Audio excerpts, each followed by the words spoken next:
Hello friends, welcome back to The Seasoned Vegan. Today I have something very easy for you. This is falafel. I'm going to teach you how to make homemade falafel. It's very, very delicious and very filling as well. So let's get into the ingredients. We have some chickpeas here, parsley, that is some salt. We have flour back there, some ground cumin. Let's try and get this to focus. There we go. Ground cumin and some pumpkin seeds there, as well as some garlic. Here are my pumpkin seeds. I would be using more, but that's all that I had. But I'll put all the accurate measurements in the description below for you so that you can make this too. So that's it. Those are all the ingredients. Let's jump into the first step, which is washing our parsley.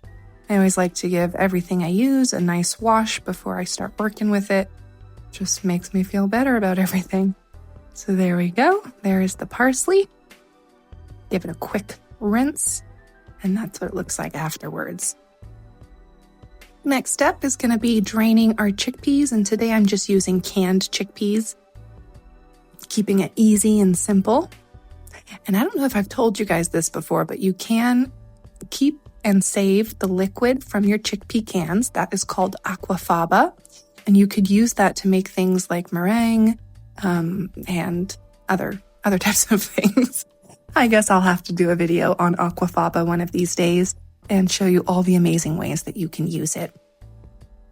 So there we go. We've got our parsley and our chickpeas washed. The next thing we're going to do is prep our garlic. And I'm going to teach you how I've been liking to crush my garlic lately. It's just the easiest way that I found. I just use, like a mortar and pestle. I think that's what it's called, right? I just use the, I don't know which one it is, mortar or pestle. I use that. It's like a stone hammer that I just use to crush the garlic. And I like doing that because, number one, it's quick, it's fast, and I don't have to clean a freaking garlic press. You guys know I hate cleaning those things. And then also, it just makes it so easy to remove the garlic from the wrapping, from the outside skin. So yeah, check that out. Super easy. Just falls right out. I love it. And because we're just blending everything up, I'm not going to worry about chopping this garlic. It's just going to go straight into the blender. Easy peasy. So there we go. Garlic prepped. Looking good. Okay, now we're going to measure out all of our seasonings, our dry seasonings. So we have our ground cumin and our salt, which are going to go into the same bowl. And then we're going to put our flour. We're going to measure out our flour separately, because the flour is not going to be blended with everything. It's going to be mixed into the mixture afterward, which I will show you. So let's just get our salts. Here we go. By the way, I hope that you guys are having a wonderful week. It's Friday. I'm so excited. Happy almost weekend, everybody. Well, it might not be Friday when you're watching this, but it is for me right now, and I'm happy about it. There we go. You just need like 3 to 6 tablespoons of flour, and we likely won't be using it all, but I just want to have everything prepped and ready to go. So here we are. There's everything looking delicious. And that's really all you need to make falafel, that and some oil to fry it up, or you could even bake it though, if you are interested, or air fry it. But I like to fry it in a pan with oil. I think it's just my preferred way. So here we go. When we're blending it up, you're going to want to put in your pumpkin seeds and your garlic first and make sure that it really comes together well. And I'm even going to recommend going ahead and throwing your parsley in at this point too. I didn't. I wish I did. But I think it would be better to get that parsley nice and chopped up before you add in your chickpeas and your seasoning. So just take that advice. I think it'll serve you well, because when I did everything together, the parsley, the chickpeas, the seasonings, I don't think that the chickpeas got as combined and blended as I would have liked. So putting in the parsley first, getting it nice and blended would help with that. Anyway, we're just going to carry on as so, and this is what the mixture is going to look like after. You don't want to mix it too much. You actually just kind of want to pulse your blender or your food processor so that things are coming together, but they're not getting mushy. And I did have to go in and use my tamper to kind of push down some of the mixture along the way. And you can see I have some whole chickpeas and some whole parsley in there, whole pieces of parsley, but I don't care. I don't care. I really don't. So there it is. Next, I just tip it into a bowl. Oh my gosh, my filming is so messy right now. My finger, everything. God, whatever. Okay, so we're just gonna mix in our flour at this point, mix it to combine. It's just gonna help everything hold together, really. You just wanna mix it until, you don't really see much of that flour anymore, and until it can kind of come together and form just like that, kind of like Play-Doh. I feel like I always use Play-Doh as a reference for this kind of stuff. And I think it's because I work with Play-Doh a lot since I'm a nanny. It's just like the closest thing for me to reference. But you can think of a more adult thing. I don't know. Like clay. There you go. So now we're just going to go ahead and form them all into balls, little balls. And I was able to get about 13 out of this. So depending on how big you make them, you might get somewhere between 11 to 13 with this mixture. But yeah, I've just kind of sped up this footage, obviously. And there it is. And now what I like to do is kind of flatten them into a disc shape because I think that it just helps them fry up better. I can flip them easier and I don't have to roll them all around to get them cooked on all sides. So there they are, beautiful falafel balls. Now it's time to fry them, and I am using avocado oil today. I like using avocado for stuff like this because it has a very high heat content, so I can, really crank up the heat, get things nice and fried, and it won't burn like an oil like olive. Olive oil would not be best for this. So use something like canola oil, soybean oil, vegetable oil, avocado oil, something that has a high heat rate.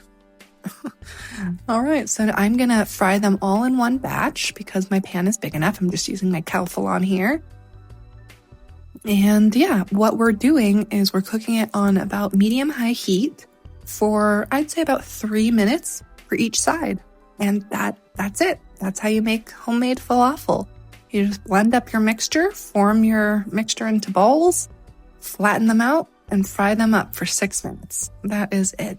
And in the meantime, you could make yourself a hummus or a tzatziki, which I have recipes for. Just go ahead to my my playlist on my channel titled Sauces and Dips, and you will find both of those videos there. And both of those things, hummus and tzatziki, are absolutely delicious with falafel. So highly recommend you pair one of those with this recipe as well, or both. Why not? Have 2 dipping sauces. So good. So as you can see, it's been about 3 minutes and I'm flipping my falafel over. They're looking nice and golden brown, just how I want.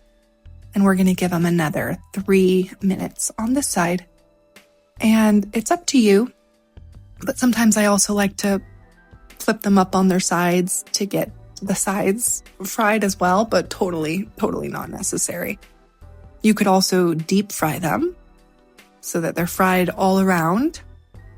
I never do that. I usually just do a shallow fry. Pretty much for everything that I cook, I do a shallow fry instead of a deep fry. But maybe that'll change when I start getting into mushrooms. I really want to start working with more mushroom. So maybe we'll do some deep fried mushrooms or something. I don't know. We'll see.